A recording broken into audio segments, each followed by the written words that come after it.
이렇게 인사 좀 나눠주세요. 네.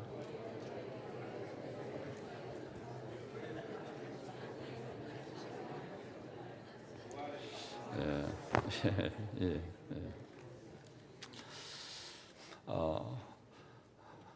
제가 이제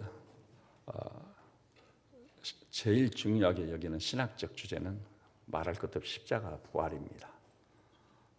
또 이 십자가 부활이라는 이 주제에 대해서 사실성 여부를 확인하기 위해서 저는 역사를 전공한 사람으로서 최선을 다해왔습니다.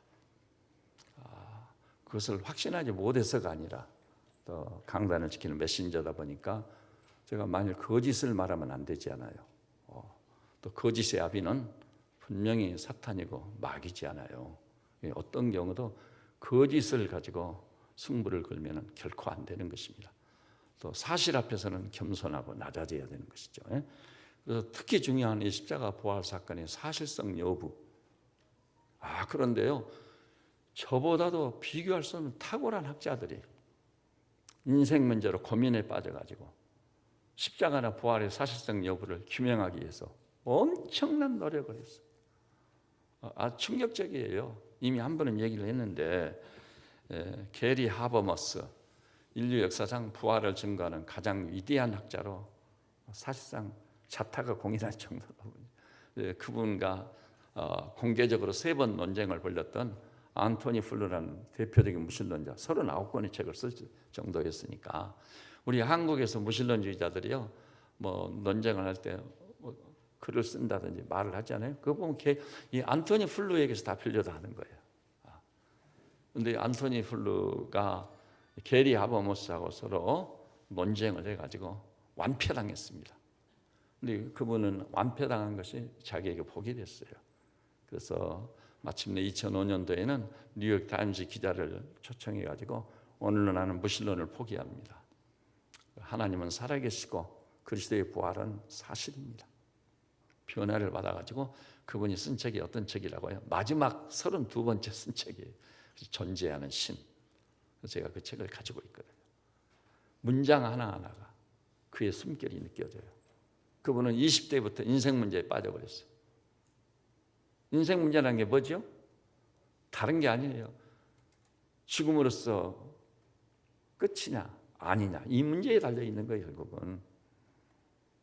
근데 죽음의 문제를 논할 때 피할 수 없는 것이 부활의 문제인 거예요. 그래서 이번이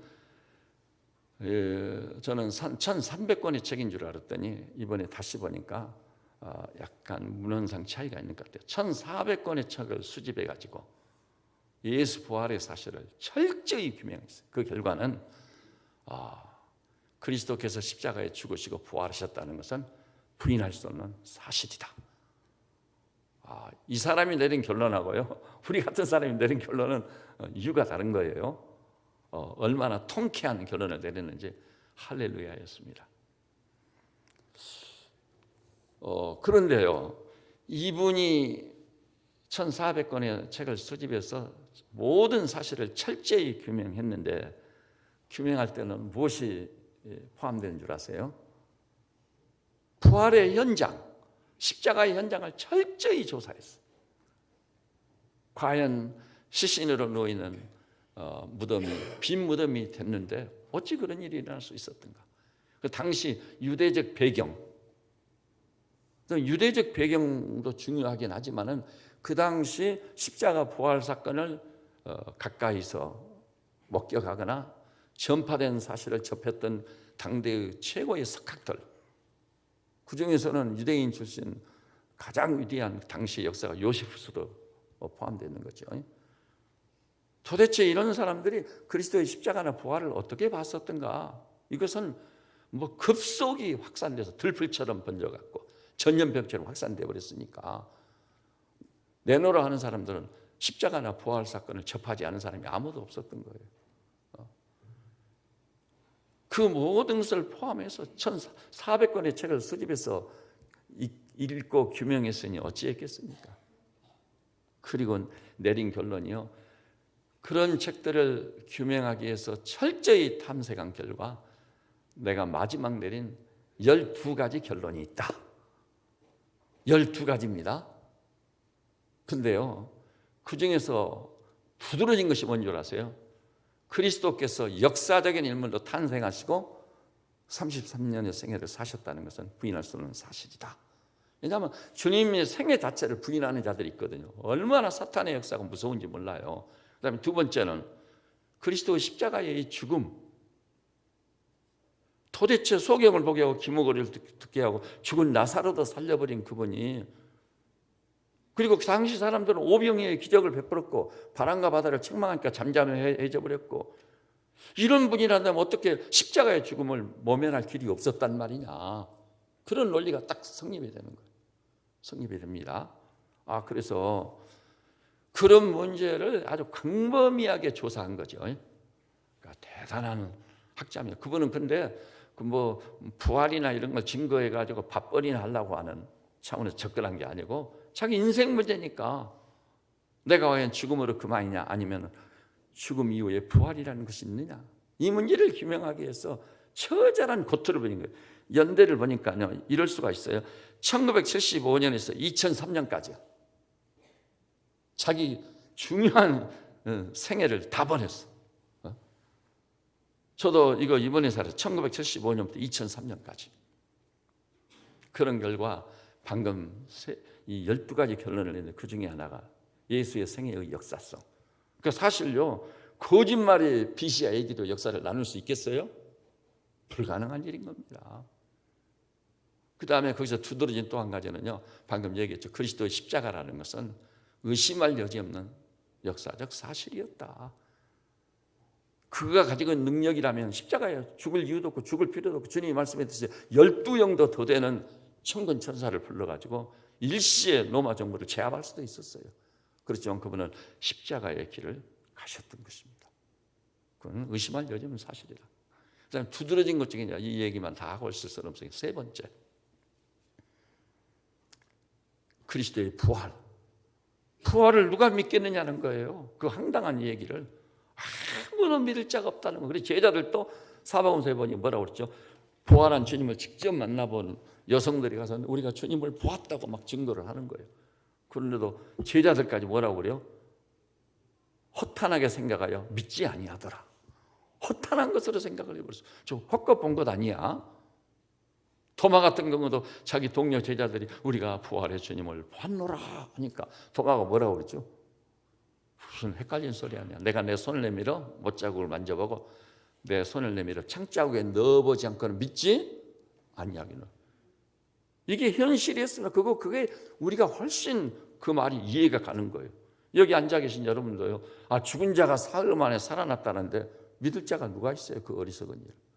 그런데 이 게리 하버머스가 특히 부활에 대해서 집중력으로 탐구하고 규명을 한 결과 예수 부활은 아무도 부인할 수 없는 사실이다. 그래서 그도 인생의 고민을 끝내버리고 신학을 해서 박사학위를 받고 저 유명한 리버티 세미나리에 교수가 됐어요. 교수가. 부활의 가장 위대한 증인이 된 것입니다. 그 다음에 또 한 사람, 더 놀라운 사람이 있어요. 미국의 서던 베프티스트 마크 데버 박사. 그분은요 1400권이에요. 1500권을 수집해가지고 철저히 조사하고 규명한 결과 마침내 이렇게 결론을 내렸습니다. 예수님은 십자가에 죽으시고 사흘 만에 부활하신 분이 틀림없다. 그래서 그도 신학을 하고 학위를 받고 신학교 교수로 이 유명한 신학교 서던 베프티스트, 세계의 대표적인 신학교입니다. 우리 한국에도요 서던 베프티스트 출신들이요 적지 않게 있습니다. 이 얼마나 놀라운 일입니까? 아마 하나님께서 사람이 너무 더디 믿고 또 오늘은 믿었는데 내일은 모른다고. 제가 학생운동을 하면서도 그런 형제들을 만났거든요.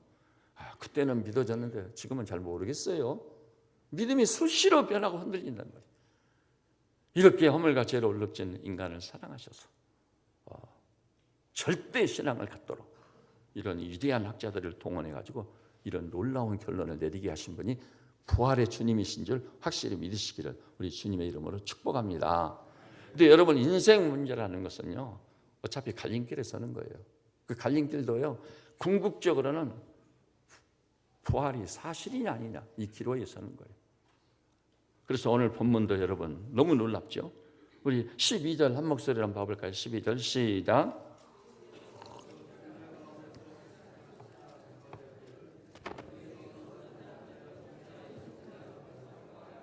예, 항상 우리는 본문으로 돌아가야 합니다. 성경 말씀을 떠나는 것은 어떤 것도 인정한다는 게 불가능합니다. 성경만이 참이고 진실입니다. 근데 그래서 우리가 본문을 항상 열어놓고 봐야 됩니다. 제가 어떤 설교 스타일을 가지고 있는지 잘 아시죠? 저뿐만이 아니라 얼마 전에 소천하신 빌리 그레이엄 목사님의 75%가 바이블스에서 성경이 말하기를 반드시 성경 권위에 호소했던 것입니다. 근데 거기 12절 하반절 보니 뭐라고 그랬죠? 어떤 사람들은 어찌하여 죽은 자 가운데서 부활이 없다 하느냐, 부활을 부인하는 자들 얘기가 나왔죠. 어찌하여 죽은 자 가운데서 부활이 없다 하느냐. 이건 어떻게 보면은요 당연한 얘기 같아요. 근데 문제는요 이 말씀이 고린도 교인들을 대상으로 기록됐거든요. 그때 교회 다니는 사람 가운데서도 죽은 자 가운데서 부활이 없다고 부활을 부인하는 자들이 있었다 그 말입니다. 그래서 오늘 여기 나와서 우리 교도께서 자신의 신앙을 객관화해서 철저히 검증하라고. 이건 영원히 사느냐 죽느냐의 기로에 서는 거예요. 그래 이 땅에서의 내 삶에도요 지대한 영향을 미치는 것입니다. 믿는 자 안 믿는 자 하늘과 땅의 차이가 나버립니다. 그래서 여러분이 어찌하여 죽은 자 가운데서 부활이 없다 하느냐. 부활이 없다고 부인하는 자들이 교회 안에도 있었다. 그런데 이 문제를 14절부터 사도가 말하기를 시작합니다. 14절 보니 그리스도께서 만일 다시 살아나지 못했다면 너희들이 부활을 부인하는데 정말 부활이 없어서 그리스도께서 다시 살아나지 못했다면 만일이에요. 만일을 6번 사용해요. 만일 13절에서부터 나오죠. 만일 죽은 자의 부활이 없으면 그리스도의 부활도 없는 것이에요. 또 14절도 그리스도께서 만일 다시 살아나지 못했다면 우리의 전파하는 거 전도가 헛것이에요. 수없이 많은 사람이 순교의 제물이 됐지 않아요. 다 헛것이에요. 그리고 심지어는 그렇게까지 말해요. 믿음도 헛것이다. 허망한 거예요 이게. 이 바울이요 그냥 어리석은 사람이 아니에요. 인류사에 길이 남을 가장 위대한 성경을 기록한 13권이나 기록한 사람이에요. 그리고 이 논리를 봐보세요. 얼마나 진실된지 그 논리에 불이 붙어 있어요. 그러니까 그건 순교의 제물이 돼버린 겁니다. 그리스도께서 만일 다시 살아나지 못했다면 우리가 목숨 걸고 전파해서 순교자가 되는 거 다 헛것입니다. 그 다음에 너희 믿음도 헛것입니다. 우리가 믿음으로 산다고들 하죠. 정신 차려야 됩니다. 여러분 믿음으로 살아야 돼요. 믿는 자는 백사만사 오직 믿음입니다. 주님은 거기에 약속과 보증까지 딱 해놨어요. 내 믿음대로 될지어다. 우리가 엄청난 각성이 일어나야 마땅할 줄로 아는 것입니다. 자, 그리고 심지어는요 만일 부활이 없다면 우리가 하나님의 거짓 증인으로 발견되리라. 부활이 있지도 않았는데 부활했다고 했으니 거짓 증인이잖아요. 그런데 이것은요 하나님도 피할 수 없는 책임입니다. 하나님이 그리스도를 죽은 자 가운데 부활시켰는데 근데 부활이 실제로 없었단다면 하나님도 거짓과 관계된 분이시잖아요. 그리고 이 부활을 증거하는 바울을 모든 부활의 증인들은 말할 것 없이 거짓 증인이 되고 마는 거예요. 사도 바울은요 자기에게 아무리 불리할지라도 반드시 사실을 추구했습니다. 그 제자들이 일관된 모습이에요. 저 계시록 늘 제가 인용하죠. 마지막 둘째 사망에 참여할 7가지 제목 중에 하나도 거짓말이었습니다.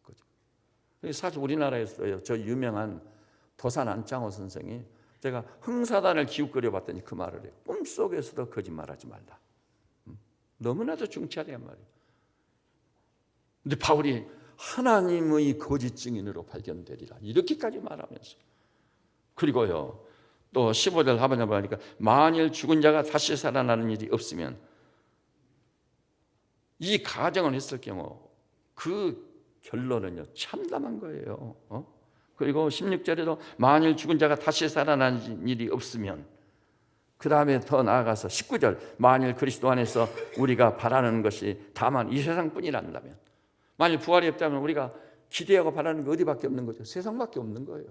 세상에서는 어디 아무리 높아져도 아무리 많은 소유를 하고 많이 배웠어도 죽으면 그만이에요. 부활이 없다면 죽으면 그만인 거예요. 대통령이고 대기업 회장이고 오늘 하나님 부르시면 네 소유가 네 것이 되겠느냐 어리석은 자들아. 이렇게 주님이 말씀하시는 것입니다. 그래서 만일 죽은 자가 다시 사는 부활이 없다면 이 두 갈림길에서요 우리가 어떤 쪽에다 주사위를 던지느냐가 결정적인 겁니다. 여러분 이 점을 기억하십시오. 지금 우리 세상에 우리가 살고 있는 세상에는요 사람이 양심이 있다고 했는데요 양심은 이 한이 맞았어요. 양심은 다 마비됐어요. 그리고 얼마나 잔인하고 잔혹한 죄들을 짓는지 사람을 죽여도 어지간히 잔인하게 잔혹하게 죽여야지요. 그리고 죄와 악이 너무 간영해가지고 이 지구촌 전체가 뭐라고 표현할 수 없어. 우리 시대에 알고 계시죠? 중국의 모택동은 공식적으로 집계된 것만 해도 몇 명 죽였다고 하죠. 저도 처음에는 이해가 안 가고 믿어지지 않아요. 4,500만 명을 죽였어요. 4,500만 명. 근데요 일반적으로 말할 때는 5천만 명 이상을 죽인 것으로 집계되고 있습니다. 이렇게 무서운 죄를 짓는 거예요. 왜 그러는 거죠? 죽으면 그만이라는 생각 때문에. 여러분 따라서 해볼까요? 죽으면 그만이란다면 못할 짓이 없다. 이게요 사람의 가는 길이에요. 근데 죽음으로써 그만이 아니고 반드시 죽은 자의 부활이 있는 것을 확실히 믿게 될 때 우리의 삶은 깨끗해지고 거룩해지고 영광스럽기까지 되어져 가는 것입니다. 자, 그런데요 우리가 그리스도의 부활을 믿는다 해도요 또 문제가 있는 게 있어요. 왜냐하면 사도 바울이 15장 2절에서 그렇게 말했어요. 우리 2절을 한 목소리 좀 봐볼까요? 15장 2절 시작. 너희가 만일 내가 전한 그 말을 굳게 지키고 헛되이 믿지 아니하였으면 그로 말미암아 구원을 받으리라. 우리의 영원한 구원 문제와 직결되어 있는 말씀이에요. 너희가 만일 내가 전한 그 말을 굳게 지킨다면 그 말은 뭐죠? 여러분 아시다시피 다른 게 아니에요. 굳게 지킨다. 그 말 복음이에요. 복음. 그 복음을 굳게 지키면입니다. 여러분 이 말씀은요 굳게 지키지 아니하면 믿음이 어느덧 사라져요. 믿음이 퇴보해버려요. 마침내는 불신에 또 빠져버린다고요. 그래서 그 복음을 굳게 지켜야 돼요. 그래서 사실 여러분의 담임 목사는요 십자가나 부활에 대해서 수없이 들었어요. 그래도 난생 처음 듣는 것처럼 받는 것처럼 제가 봤거든요. 그래서 우리 교우들이요 목사님 하신 얘기를 또 하신다고 하면 제가 이해가 안 가버려요. 내가 다른 거 아니고 성경을 얘기하고 부활을 전하는데 저는 몇천 번 들었는데도 난생 처음 듣는 말씀으로 듣거든요. 정말 놀라운 말씀이다. 하나님 말씀이다. 이거야말로 복음이다. 생명의 말씀이다. 그리고 성경을 보니 사실 오늘 이 15장에도 나와요. 내가 너에게 전한 복음을 다시 전하노니. 복음의 그 반복적인 묵상과 전함, 이 굉장히 중요한 겁니다. 그 다음에는 뭐라고 그랬죠? 헛되이 믿지 아니하였으면, 이 말은요 제가 가장 존경하는 김홍전 박사님이 그가 쓴 책에서 헛된 믿음이란 주제로 글을 썼어요. 헛된 믿음. 그분은요 우리나라 대석학입니다. 그분의 설교집이 다 출판되면 세계 신학계에 엄청난 파문을 던질 어른이시거든요. 진즉이 돌아가셨습니다만은 그분은 80이 넘어서도요 그 당시에 그런 안경이 잘 안 나오다 보니까 그 화경 있잖아요. 크게 베이는 거, 그걸 가지고 성경을 비추면서 성경을 연구하는 대학자이시기도 합니다. 그분은요 전혀 명예나 이런 거 다 말이도 총신대 총장으로 청명을 받았지만 본인이 싫다고 거절했습니다. 그리고 순환이란 30명 모이는 교회에 목회자로서 저 가롤동에 가면은 성약교회라고 있어요. 제가 그 교회를 많이 출입했거든요. 그 교회 담임 목사님으로서 총신을 하신 어른이신 것입니다. 그런데 그분이 헛된 믿음, 자기가 목회하면서 목사로서 한국 교회를 봐도 헛된 믿음이 너무 많다는 거예요. 그래서 그분이 항상 탄식하기를 이 어찌하노? 교회까지 왔고 신앙생활 한다고 하는데 헛된 믿음이 많다는 거예요. 오늘 이 부활절 예배에 참여하신 우리 형제자매들께서는 하여간 식음을 전폐하고도 하나님 말씀을 사모하고 성령의 도우심을 구하고 또 구해서 마침내는 헛된 믿음에서 완전히 벗어나 구원이 확실히 보장되고 보증된 진실하고 참된 믿음의 소유자를 되시기를 우리 주님의 이름으로 축복합니다. 그러면은 여기 구원을 얻으리라. 영생에 참여하게 되는 거예요. 자, 그런데요, 이 바울이 이렇게 부활을 전하면서 그러면 이제 구체적으로 들어가 보십시다. 그러면 정말 게리 하버머스도 있고 또 저 유명한 서든 베티스트의 마크 데버 박사도 있고 물론 보스턴대 교수 폴라 프레드릭 박사는요 나사렛 예수라는 책을 썼어요. 거기서 제자들이 부활한 그리스도를 봤다고 확신했다는 사실은 역사의 근간이요 의심할 여지가 없는 사실이다. 자기 신학과 신앙의 결론을 그렇게 내렸던 거예요. 옥스퍼드 대학의 윌리엄 워드는 기독교는 역사적 종교인가 이런 책을 썼어요. 그 책에서 우리가 가진 엄밀한 역사적인 증거는 모두 빈 무덤을 지지한다. 부활을 절대 확신한 거예요. 빈 무덤을 통해. 그렇다면 이제 이런 학자들과 성경을 간추려서요 부활의 역사성, 부활의 사실성 여부를 몇 가지만 오늘 나누도록 하겠습니다. 첫째는요, 너무 놀라운 사실은 그리스도의 부활은 돌출된 사건이 아니었다는 것입니다. 어느 날 갑자기 예수님께서 제가 늘 말씀드렸죠. 딱 살아나셔가지고 제자들을 찾아서 나 부활했다.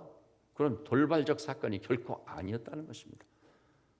주님께서는 사복음서에 보니까요 구체적으로 8번이나 자신이 이 유대의 종교 지도자들과 이방인들에게 넘겨져서 십자가에 죽을 것을 확실히 예언하셨습니다.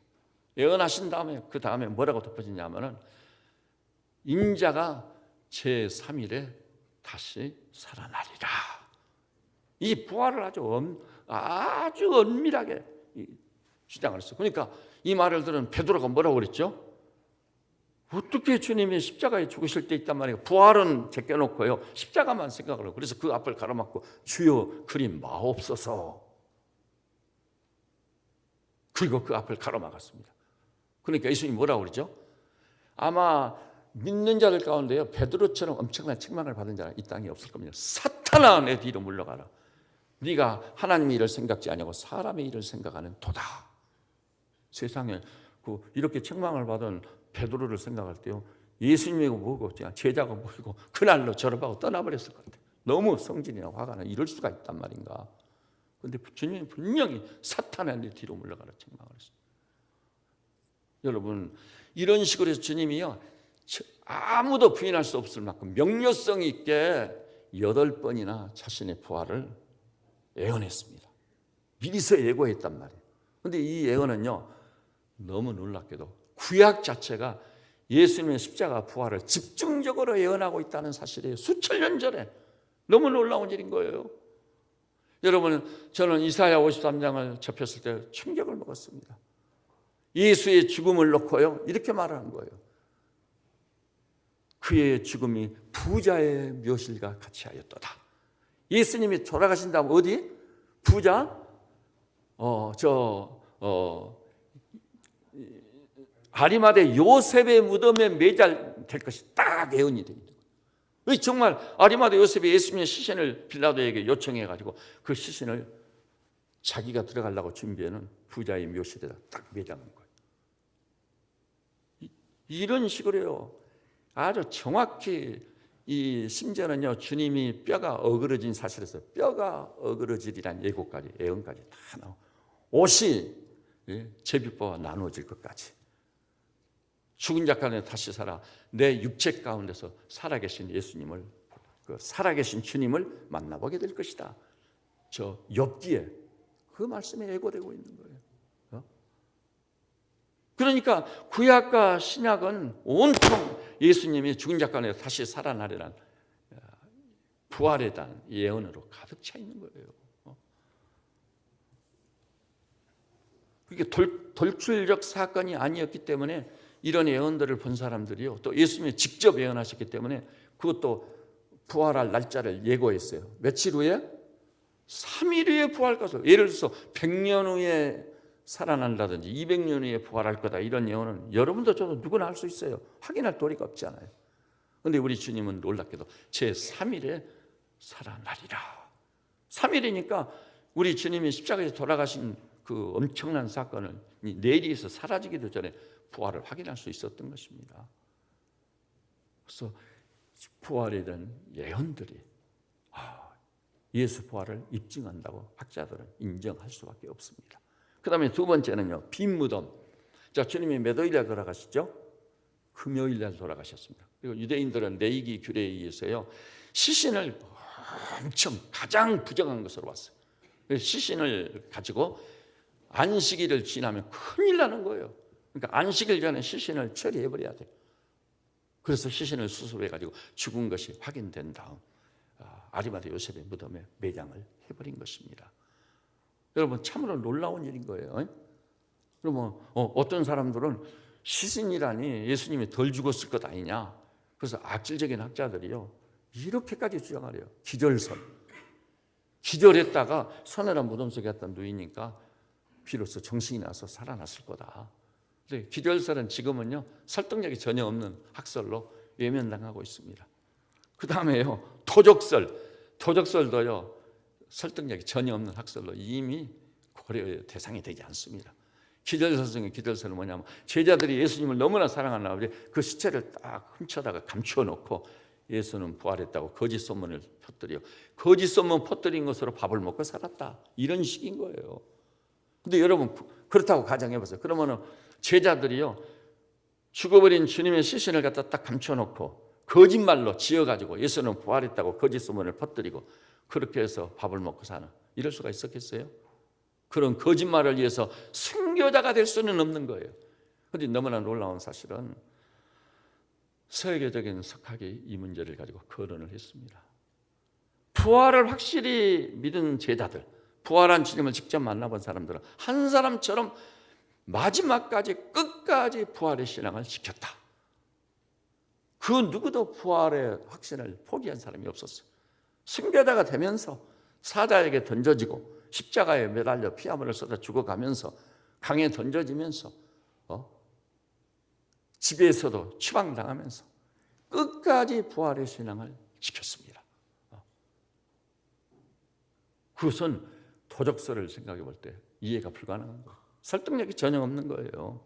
그래서 그런데 문제는 금요일 날 땅에 매장됐는데 주님이 약속하신 제3일 주일이 된 거예요. 오늘 주일이죠.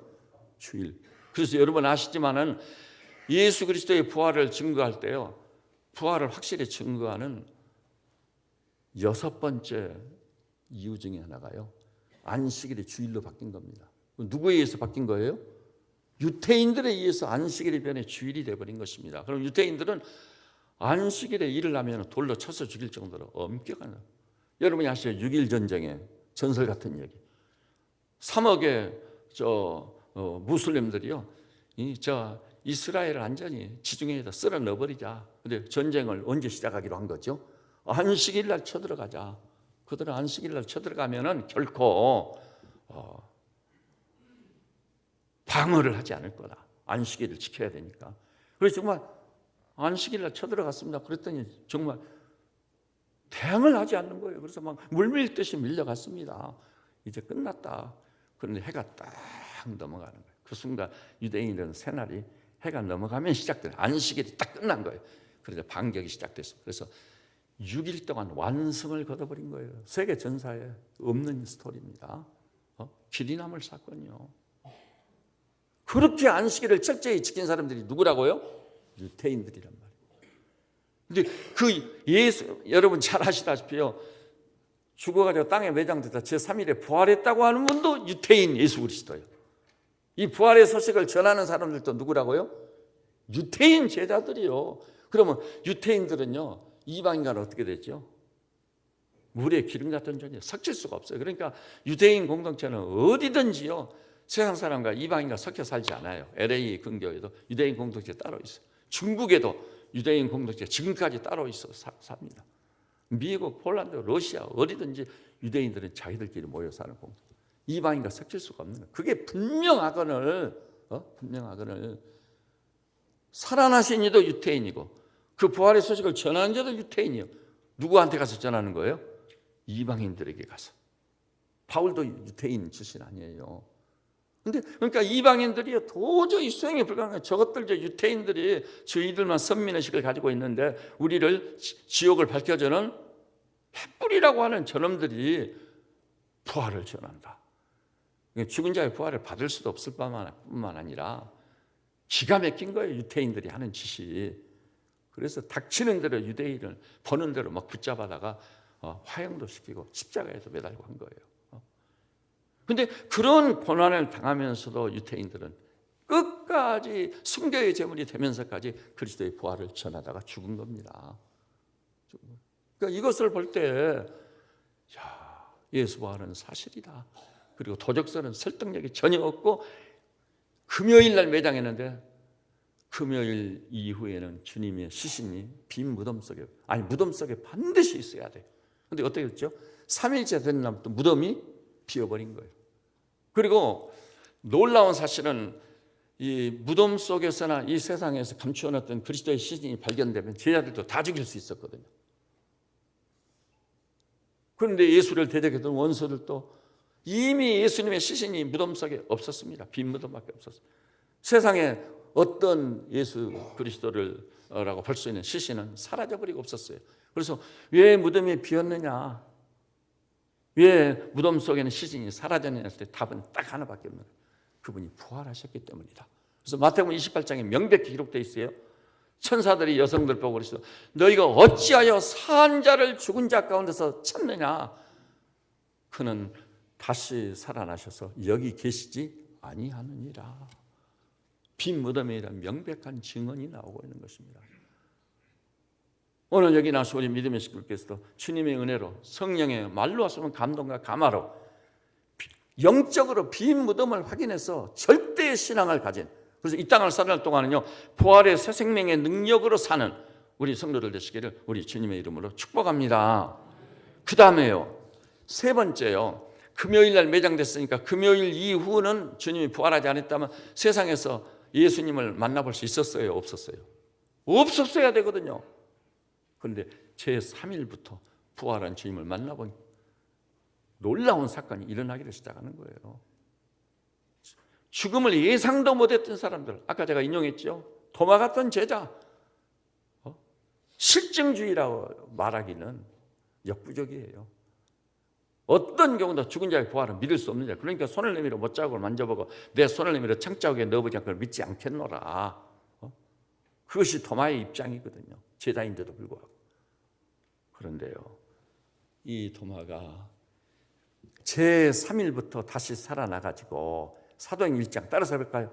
40일 동안 이 땅에 계시면서 확실한 많은 증거로 친히 살아나심을 나타내 보이사.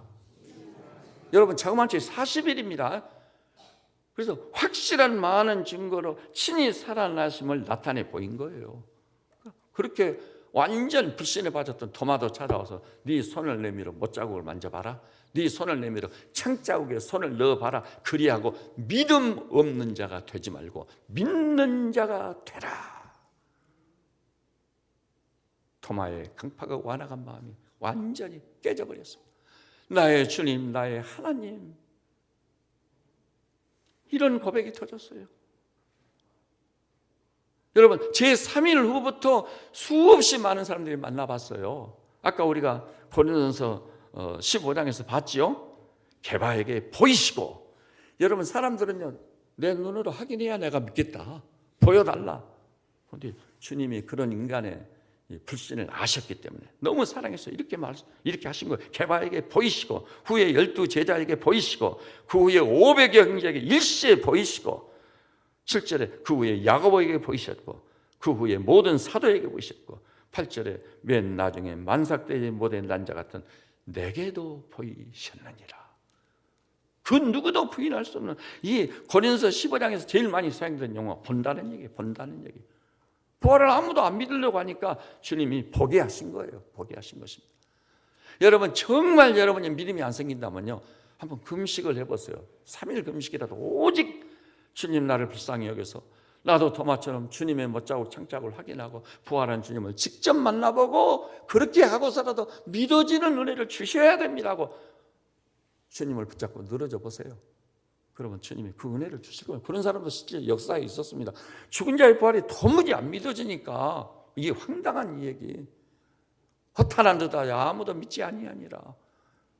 근데 여러분 놀라운 사실은 이 부활의 문제를 그렇다고 해서 대수롭지 않게 여기고 부인할 수가 없지 않아요. 이게 영원히 사느냐 죽느냐 기로에 서는 건데 성경은 분명히 또 약속하냐. 죽지 않고 썩지 아니하고 쇠하지 아니할 영광의 형체로 호련히 변모시키시리라. 여러분 그날에는요 호련히 변모되어 버립니다. 순식간에 변모되어 버립니다. 죽지 아니하면 썩지 아니할 쇠하지 아니할 영광의 형체로 호련히 우리가 변모될 줄 확실히 저는 믿습니다.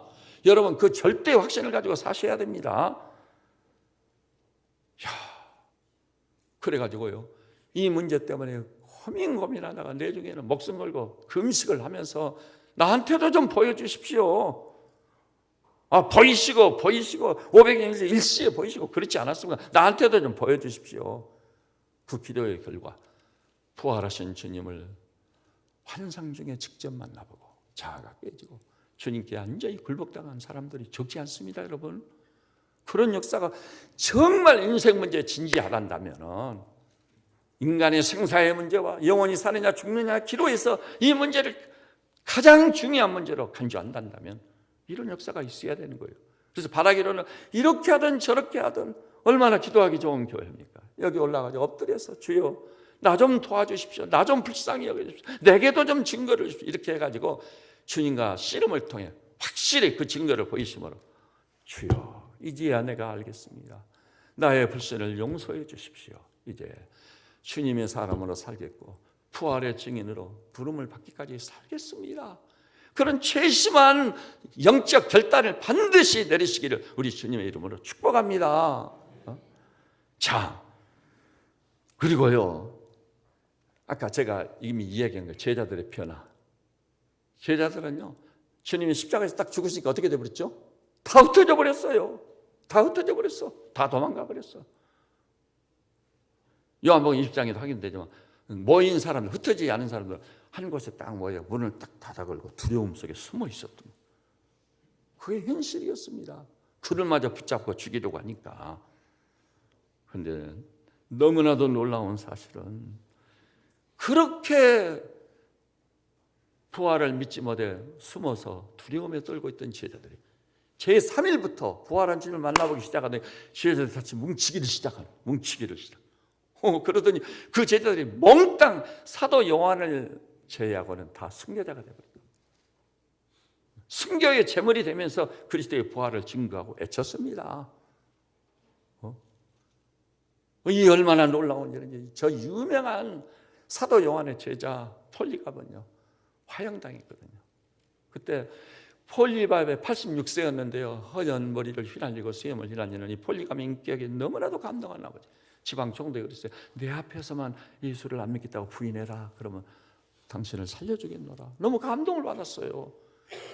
86년 동안 나를 한 번도 배신한 적이 없는 주님을 내가 어찌 배신한단 말입니까? 그리고 기꺼이 화형을 당했습니다. 이 제자들의 변화는 그들이 순교의 제물이 되면서까지 지켰던 그리스도의 부활을 우리에게 확신시켜주는 거예요. 그리고 학자들이요, 이 순교사를 다 읽습니다. 미국의 라토렉 교수라고 제가 얘기했었죠. 그 사람은 교회사가가 아니에요. 일반 역사가입니다. 그가 쓴 역사책이요 22권이에요. 자그마치 우리말로 번역하면서 분량이 엄청나게 커요. 일반 역사가인 그가 수많은 순교자들의 뒤를 추적해서 순교의 열전을 다 기록으로 남겼어요. 하나 같아요. 어찌 사람이 이럴 수 있단 말인가. 부활의 절대 확신과 소망이 없이는요 그런 죽음을 개죽음을 죽을 수가 없는 거예요. 그래서 학자들이 순교의 제물이 되기까지 결코 포기하지 않고 물러서야 되고 끝까지 믿음을 지킨 이 변화된 제자들을 볼 때 그리스도의 부활은 의심할 여지가 없는 사실이다. 그런 결론을 내리게 된 것을 아시기를 우리 주님의 이름으로 축복합니다. 네? 정말 놀라운 일들인 거예요. 여러분 어떤 사람은요 나타난 예수를 놓고 심지어 유령설을 아까 우리가 서시를 서로 교독할 때 봤었죠. 누가복음 24장 주님이 부활하시고 딱 나타나니까 부활한 몸이 지금 현재 몸하고 다르지 않아요. 그러니까 그 부활의 주님을 만나보고서 제자들이 따라서니까 그 보는 것을 영으로 생각한지라. 예수 귀신 정도로 생각을 했던 겁니다. 부활은 안 믿으면서도요, 귀신은 믿고 영물은 믿는 거예요. 그때 주님이 뭐라고 그러죠? 너희가 어찌하여 더디 믿고 의심하느냐? 영은 살과 뼈가 없을 때 너희 보는 마치 나는 있느니라 하고 못잡고 창자국으로 탁 제시하고 보이신 것입니다. 그 주님을 찬양할지어다. 이렇게라도 해서 기어이 그 다음에는 제자한테 뭐라 너희 중에 무슨 먹을 것이 있느냐 해서 생선 한 토막을 드리니까 그것을 받아서 씹어서 잡수신 거예요. 소화기관을 그대로 가진 육체로 부활하신 것입니다. 이것을 볼 때 유령설이요, 환상설이요, 설득력이 전혀 없어요. 그런 것들은 이제 학교에서 사라져버린 논리들입니다.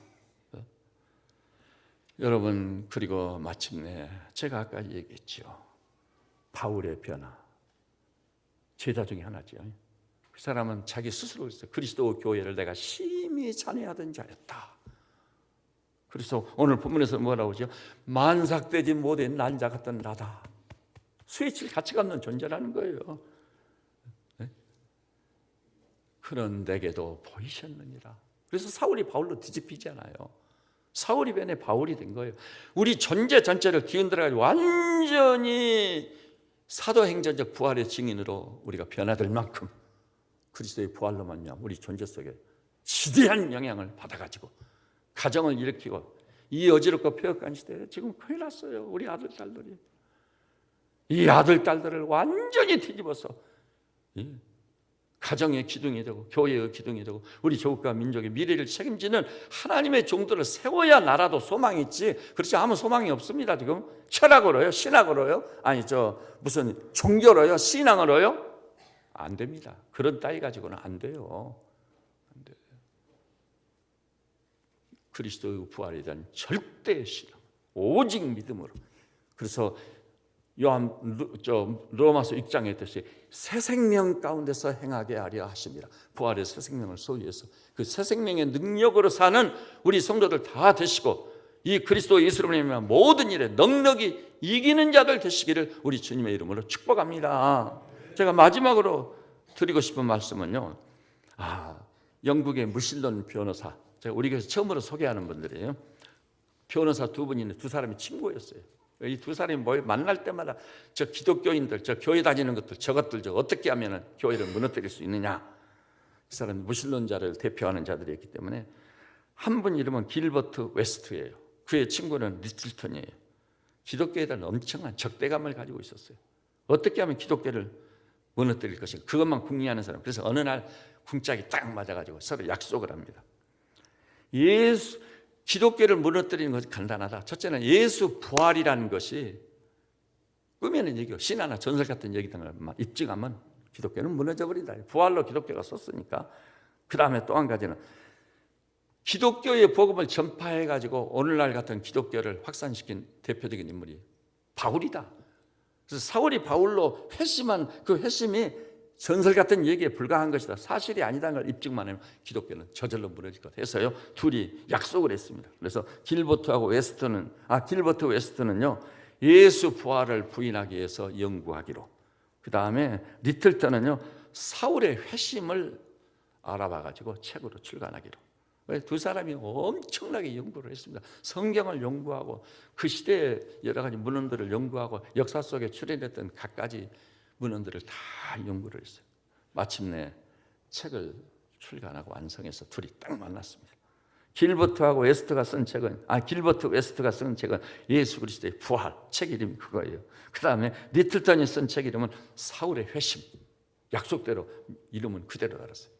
그런데요, 알아볼 대로 알아본 이 무신론자들, 기독교에서 적대적이었던 대표적인 두 인물이 마침내 그 책에서 결론을 내렸어요. 그리스도의 십자가 부활은 부인할 수 없다는 사실을 알게 됐다. 우리도 항복했다. 우리도 그리스도의 부활을 믿노라. 우리도 부활의 산 소망을 가지고 살고 남은 여생은 부활의 증인으로 살 것이다. 이것이 결론입니다, 여러분. 그러니까 제가 드리고 싶은 말씀은 예수 부활에 대해서 정말 진지성을 가지고 알아보기 위해서 엎드린다면 그 사람은 틀림없이 부활에 대한 절대신앙을 갖게 될 겁니다. 그런데요, 무슨 죽은 자가 다 살아나 헷갈리는 소리 하고 있네 하고 외면해버려. 알아보지도 않은 사람은 알아보지 않았기 때문에 그는 불신에 빠질 것이고 부활도 믿지 않을 것이고 그날에 불신의 사람이 제갈 길로 가버리고 말 것입니다. 오늘 여기 모인 우리 세배체 양모니들 한 분도 빠짐없이 이번 부활절기를 그냥 지나지 마시고, 또 제가요 도움을 줄 수 있는 책들을 다 가지고 있어요. 제 자신이 알고 싶었거든요. 그래서 여러분들이 무덤을 열어보신 분, 그러면 무덤에서 썩어서 한 줄 별거로 돌아갈 뻔했어요. 두 번째는 마지막 멸망받을 원수 사망을 비껴갈 수 있는 자가 어디 있어요? 마지막 멸망받을 원수라고 그랬어요. 그 사망을 부활로 승리하신 부활의 주님을 확실히 만나보고 여러분도 부활의 절대 확신을 가지고 부활의 증인으로 살며 마침내 죽지 않고 썩지 아니하고 쇠하지 않을 영광의 형체 부활체로 회복되는 놀라운 역사의 주역들이 되시기를 우리 주님의 이름으로 축복합니다. 기도하십시다.